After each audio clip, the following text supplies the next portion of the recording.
दोस्तों आज की वीडियो में आपको प्रैक्टिकली मैं इंटरव्यू क्वेश्चन बताने वाला हूँ। मतलब कुछ 10 से 15 इंटरव्यू क्वेश्चन मैं प्रैक्टिकली साइट पे आपको बताऊँगा।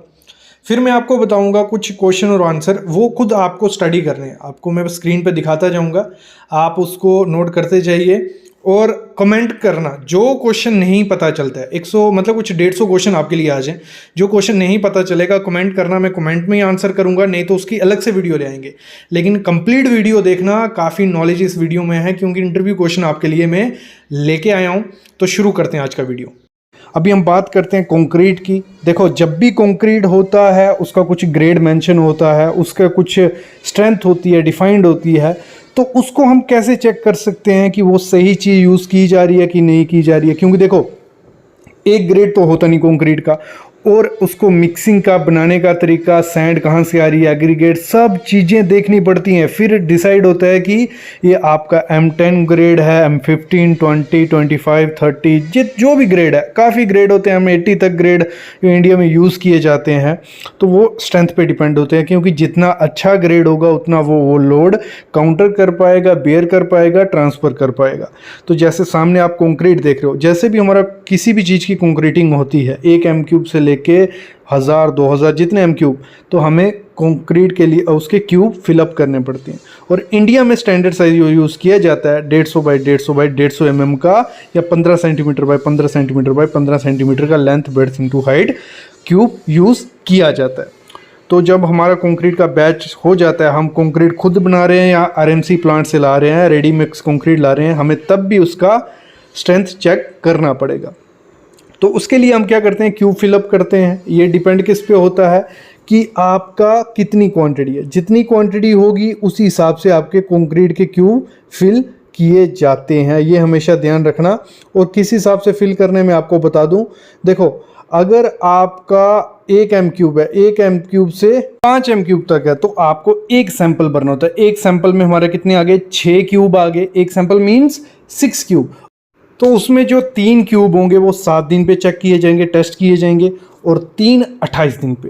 अगर आपकी क्वांटिटी बढ़ जाती है 6 M³ से 15 M³, तो आपको 2 सैंपल, मतलब 2 × 16, मतलब 2 × 6 12, 6 हम 7 दिन पे करेंगे, 6 हम 28 दिन पे। फिर क्वांटिटी बढ़ जाती है 16 M³ से 30 M³, तो आपको 3 सैंपल करने, 3 × 6, 3 × 6 18, मतलब आधे हम 7 दिन पे करते हैं, आधे हम 28 दिन पे टेस्ट करते हैं। फिर वैसे ही 31 से 50 हो जाएगा तो 4 सैंपल, और 50 के बाद हर 50 पे आपको एक एक सैंपल बढ़ाते जाना है। मतलब 4 पहले थे ना, 21 से 50 तक 4 सैंपल थे, फिर 100 हुआ तो 5 सैंपल हो जाएंगे, 150 हुआ तो 6 सैंपल हो जाएंगे, 200 हुआ तो 7 सैंपल हो जाएंगे, फिर 250 हुआ तो एक एक बढ़ता जाएगा। ऐसे होगा सैंपल का क्लियर, आपको सैंपल करने। बात कर रहा हूं पावर प्ले ऐप के बारे में। एक ऐसी ऐप जिसमें पूरी मैनेजमेंट, पूरी प्लानिंग, पूरा रिकॉर्ड, हर चीज का आप रख सकते हो। एक सैंपल रिपोर्ट में आपको दिखाता हूं, जिसमें पूरा मतलब आपका जैसे रहता है ना कि कोई प्रोजेक्ट चल रहा है, उसका क्या प्रोग्रेस है, कितना काम डिले है, कितने एक्सपेंस है, कितना मटेरियल है, वो सब चीज़ें आप रख सकते हो। एक सैंपल रिपोर्ट आपको मैंने बताई, ये आप खुद से बना सकते हो। एक साइट, डेमो साइट देखो, 40% हमारी फॉल सीलिंग हो गई है, तो उसमें पूरा आप रिकॉर्ड रख सकते हो। कितनी तारीख को स्टार्ट हुआ, क्या टास्क था, क्या इशू आया, चैट कर सकते हो अपने कॉन्ट्रैक्टर के साथ, अपने एम्प्लॉयज़ के साथ। फिर हम बात करते हैं, एक जैसे DPR रहती है ना, उसको बनाने में काफ़ी टाइम लगता है, लेकिन ये विदिन मिनट्स में आपकी पूरी तैयार हो जाएगी। इसमें पूरी आप मेंबर रख सकते हो टीम के, मटेरियल कितना आया है, कितना यूज हुआ, तो अपडेट उस चीज को कर सकते हो आप। फिर हम बात करें, इसमें अटेंडेंस रख सकते हैं, क्या इशू है साइट पे। फिर चैट का ऑप्शन है, अपनी मतलब एक ग्रुप बना के पूरा चैट कर सकते हो अपने एम्प्लॉयज से, कॉन्ट्रैक्टर से।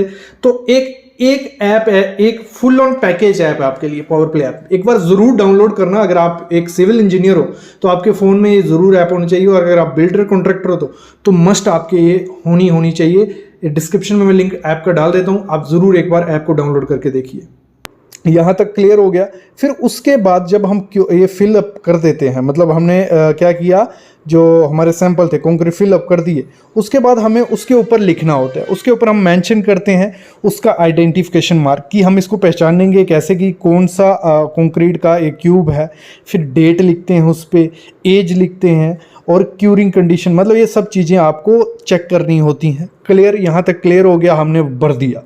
अभी हम उसको ले जाते हैं क्यूरिंग के लिए, तो उसको क्यूरिंग में डाल देते हैं। और पानी जो होना चाहिए वो अच्छा टेम्परेचर उसका होना चाहिए, ये नहीं कि गर्म पानी है बिल्कुल ठंडा, नॉर्मल टेम्परेचर जो रहता है उसमें डाल दिया, बिल्कुल मतलब इमर्ज्ड होने चाहिए, वो पानी के अंदर रहने चाहिए। यहाँ तक क्लियर हो गया। अभी हम आते हैं पीछे फिर से, जब क्यूब फिल करना है, यहाँ पे interview question, most important interview question आता है कि आपको उसको क्यूब को फिलअप कैसे करना है। ठीक है, उसको फिलअप करने के लिए आपको क्या करना होता है, हमारा जो क्यूब है सामने जैसे आप देख रहे हो, इसको हम 3 लेयर में भरते हैं, 50 mm 50 mm 50 mm, और हर लेयर में आपको इसको 33 से 35 बार टैपिंग करनी है। जैसे वो टैपिंग कर रहे हैं ना, वो गलत तरीका है टैपिंग, इसको फ्रीली छोड़ना होता है, मतलब इसको सेल्फ वेट से टैपिंग करने देनी है। वो तो फोर्स लगाई जा रही है, वो गलत तरीका है, आपको इसको टैपिंग करना है। और जो इसमें टैपिंग के लिए रॉड आपको यूज़ करनी है, राउंड एज नीचे से होना चाहिए, 16 mm की वो रॉड रहती है, और उसको 600 mm वो लंबी होती है, तो उसकी हेल्प से हमें इसे टैपिंग करनी होती है। और इसका फ़न क्या होता है, इसका फ़न होता है कि उस कंक्रीट में कोई वॉइड नहीं रहे, जीरो वॉइड रहे, कॉम्पैक्शन अच्छे से हो जाए। यहाँ अगर आपको टैपिंग यूज़ नहीं करनी है, वहाँ वाइब्रेटर यूज़ किया जाता है। एक टेबल होता है वाइब्रेटर टेबल, दूसरा वाइब्रेटर नहीं, वो लंबा वाला वो नहीं, टेबल रहता है, उसके ऊपर हम क्यूब को रख देते हैं और उसको वो प्रॉपरली वाइब्रेट करके उसको उसके वॉइड्स ख़त्म कर लेता है। क्लियर, इतना क्लियर, ये इंटरव्यू क्वेश्चन में पूछा जाता है। तो अभी हम चलते हैं फिर से, जहाँ पानी में हमें उनको सबमर्ज कर दिया था, पानी में उन क्यूब्स को हमने डाल दिया था।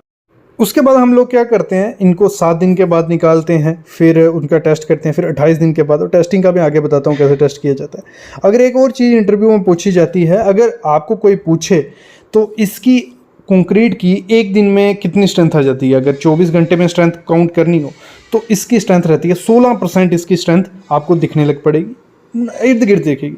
3 दिन बाद इसकी 40% आपको स्ट्रेंथ दिखने लग पड़ेगी, और 7 दिन के बाद जो रिजल्ट हमारा आता है स्ट्रेंथ का 65% के इर्द गिर्द आना चाहिए, और 14 दिन के बाद 90%, और 28 दिन के बाद 99% इसको हम लेके चलते हैं। लेकिन और लाइफ के साथ इसकी स्ट्रेंथ बढ़ती जाती है, ये कहा जाता है, ये भी चीज़ आपको ध्यान रखनी होती है।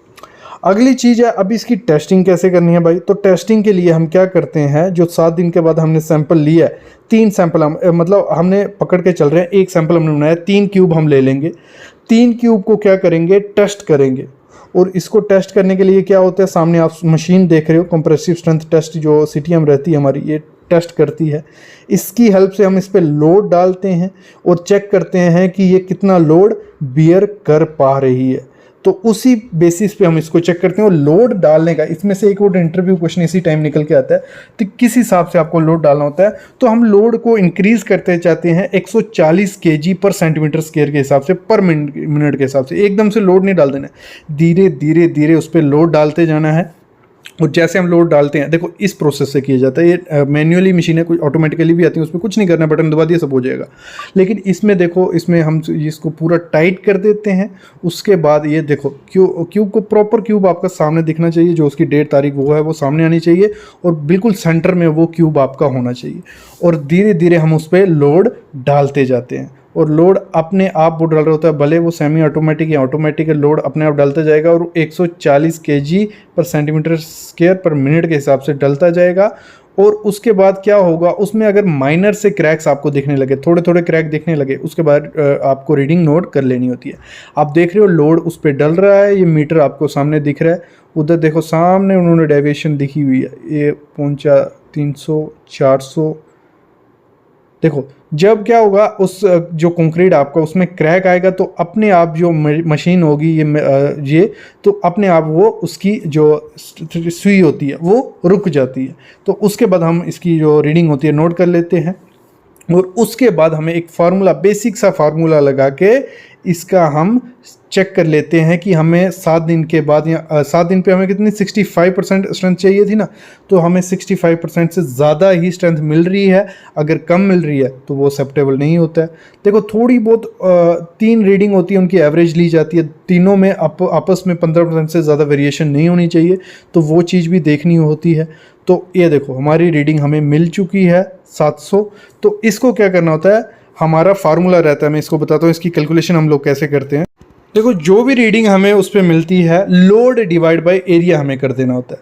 लोड जितना भी आया 400 300 500 600 आया, डिवाइड बाय एरिया 0.15 × 0.15 किया तो 22.5 आ गया, तो हमें मिल गया कि हमारा 26.6 किलो न्यूटन पर एम स्क्वायर हमारा इतना इसका फेलियर पे इसका लोड आया। तो इससे हमें आइडिया लग जाएगा कि वो 65% है या 28 दिन के बाद 99% है। तो इस तरीके से, इस वे से हम इसको निकालते हैं। तो देखो ये क्वेश्चन आपको क्लियर हो गया कि वो कैसे करना है। अभी देखो सामने जो क्वेश्चन देख रहे हो आप, ये क्वेश्चन बेसिक क्वेश्चन है, हर एक सिविल इंजीनियर को पता होना चाहिए। अप्रॉक्स 140 इंटरव्यू क्वेश्चन है, तो इनको साथ साथ में पढ़ते जाइए। जहाँ वीडियो स्पीड हो जाती है थोड़ी स्लो करके पढ़ लेना, लेकिन जो क्वेश्चन नहीं पता चलता आपको, जैसे मैंने कहा, मैं आपको कमेंट में भी उसका आंसर दे दूंगा और अलग से वीडियो भी ले जाऊंगा, को आप नोट कर देना, क्वेश्चन लिख दो, मतलब कमेंट में क्वेश्चन करो, मैं नहीं कोई भी आंसर दे देगा। लेकिन इससे होगा क्या, ये वीडियो डालने का मतलब क्या है मेरा, इससे आप अपना नॉलेज चेक कर सकते हो कि आपको पता कितना है।